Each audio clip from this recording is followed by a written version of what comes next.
A sessão TV Atende de hoje vai tratar de um assunto importante, a bronquiolite. Aqui comigo no estúdio está o médico pediatra, Dr. Márcio Elide Pontes, ele que vai nos trazer esclarecimentos aqui sobre este assunto, né, Dr. Márcio? Sim. Dr. Márcio, vamos começar falando, né, o que é a bronquiolite? Tá. A bronquiolite não é bronquite. A bronquiolite é uma infecção, normalmente quase sempre por um vírus, que chama vírus sincicial respiratório, a gente chama VSR, e vai ser na região do bronquíolo. Para a gente entender de uma maneira bem simples, você imagine o pulmão, toda a ramificação do pulmão como uma árvore que tem o seu tronco, o tronco é o bronco principal, ele vai ramificando até chegar à folha. Então a folha, na verdade, no pulmão é o alvéolo, é onde que existe a troca do oxigênio ou do gás carbônico com o sangue. E a extremidade última, antes de chegar à folha, é o bronquíolo. Então, esse vírus ele tem uma tendência a chegar naquela região e inflamar aquela região. Ele inflamando aquela região, vai surgir um edema e vai produzir um catarro, que a gente chama de muco. Então, o ar entra, mas ele tem dificuldade em sair. Então, a criança começa, às vezes, chiar o peito. E não é bronquite, tá? Então é importante as pessoas, quando vê uma criança chiando o peito, está com bronquite. Não, bronquite chia, sempre. Mas nem tudo que chia é bronquite. E é um vírus o causador? A grande maioria dos casos é vírus.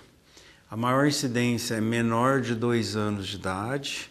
E 6 meses a 2 meses são um período assim, que é mais frequente e tem mais risco de complicar. E tem aquelas crianças que a gente chama de grupo de risco maior, que são os prematuros. Os prematuros têm risco maior de complicar. E crianças que têm problemas graves de coração ou de pulmão. E nessa época que a gente está, né, que as épocas das doenças respiratórias, o outono e inverno, imagino que costuma ser pior, né, doutor? Então, é interessante que esse vírus ele é sazonal, tá? Então, por exemplo, no nosso meio aqui, Andradas, região, ele vai acontecer principalmente no mês de abril e maio, mas ele pode ir até o começo da primavera. Lá no sul, Rio Grande do Sul, ele é mais frequente em junho e julho. No norte, ele é mais frequente em época de chuva, então no Amazonas, o número maior de casos em janeiro, no Nordeste em fevereiro. Então, aonde a gente mora, acredita-se que essa variação de temperatura, essa época do ano que durante o dia ainda está calor e à noite as manhãs estão frias, essa variação de temperatura favorece uma multiplicação maior desse vírus. Agora, além desse chiado no peito, doutor, que o senhor falou que às vezes pode não ser a bronquiolite, ser o bronquite. Quais são os sintomas, né? Como os pais devem diferenciar de uma gripe, assim, simples? Então, assim, normalmente acontece em crianças menores de 2 anos, principalmente bebezinhos, tá bom? E ele começa como um resfriado. Ele começa com o nariz, aquela coriza, né? Que é uma secreçãozinha de água, espirrar e depois uma tosse.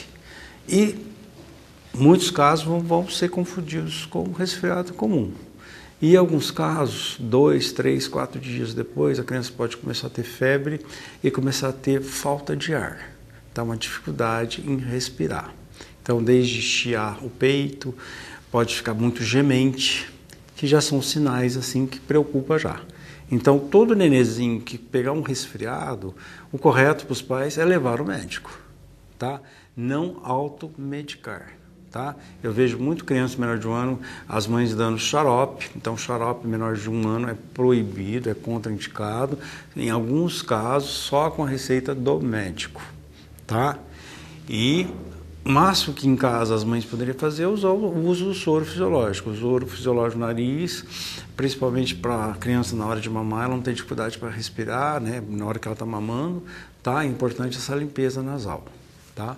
Agora, como o senhor já falou, crianças, quanto menor, mais suscetível, né? Sim, crianças menores, menor suscetível. Recentemente a gente teve um surto aqui na região de Campinas e então alguns casos, principalmente quanto menor a criança, principalmente menor de 6 meses, tem o risco da criança fazer complicação. Então, ela tem uma dificuldade no respirar, ela pode começar a ficar roxinha, né? A boca roxa, os dedos da unha do pé, da mão roxos, e ela precisar de oxigênio, ela tem que internar, e em alguns casos até você tem que ir para a UTI, até pôr num aparelho para o aparelho respirar pela criança.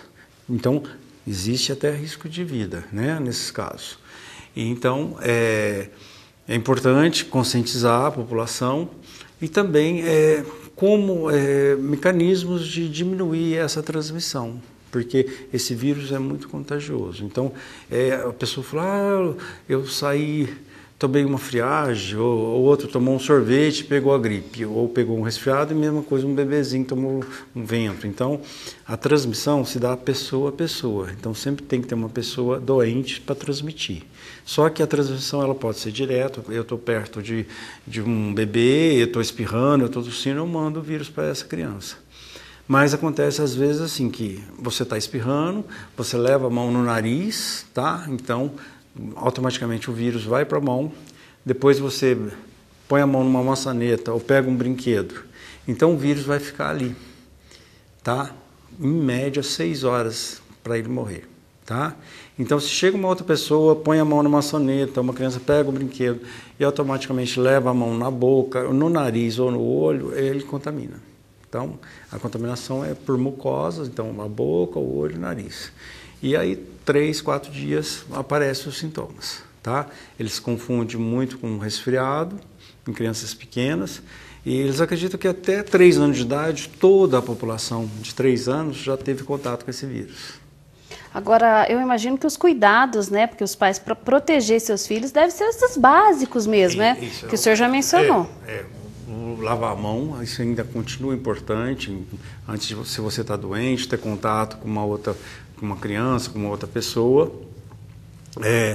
Caso dentro da sua casa tenha uma criança menor, bebê, resfriado, quem também estiver resfriado deve usar uma máscara, cobrir o nariz e boca, tá? Porque a criança bebê, ela está resfriada, mas ela tem um sistema imunológico bem deficiente ainda, então ela tem facilidade em pegar a doença e essa doença complicar. Então, usar máscara e principalmente também no quarto que essa criança dorme, não ter ninguém resfriado dormindo, tá? O ato de, no mesmo ambiente, tosse, tudo, aumenta o risco.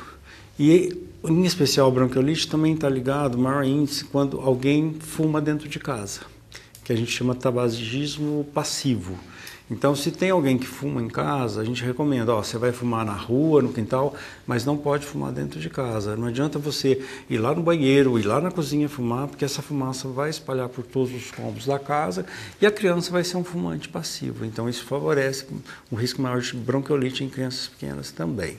Certo, agora, doutor, mas como que é o tratamento, né? As mães normalmente ficam desesperadas, né, quando vê o filho doente, mas ele tem tratamento, né? Na verdade, não existe o tratamento específico, algo que vá matar esse vírus. O corpo vai fazer a defesa, o tratamento é sintomático, tá? Onde que às vezes a automedicação pode ser pior. Tá? Então, sempre com orientação do médico, sempre a gente vai orientar a limpeza nasal dessa criança, a gente vai pedir para essa criança, a mãe, colocar um travesseiro maior, ou então erguer a cabeceira, porque isso diminui a chance de, num quadro de tosse, essa criança vomitar e aspirar, que é um dos riscos. Uma das complicações da bronquiolite é aquilo ali, uma bactéria encystar ali e virar uma pneumonia. O outro risco é as crises de tosse. A criança está com o estômago cheio, ela vomitar, e nesse vomitar ela pode engasgar e aspirar um tanto de leite para o pulmão, onde que gera uma pneumonia aspirativa. Tá? Então, os cuidados, hidratar, dar bastante líquido. Se for leite materno, é só o leite materno, não tem necessidade de água.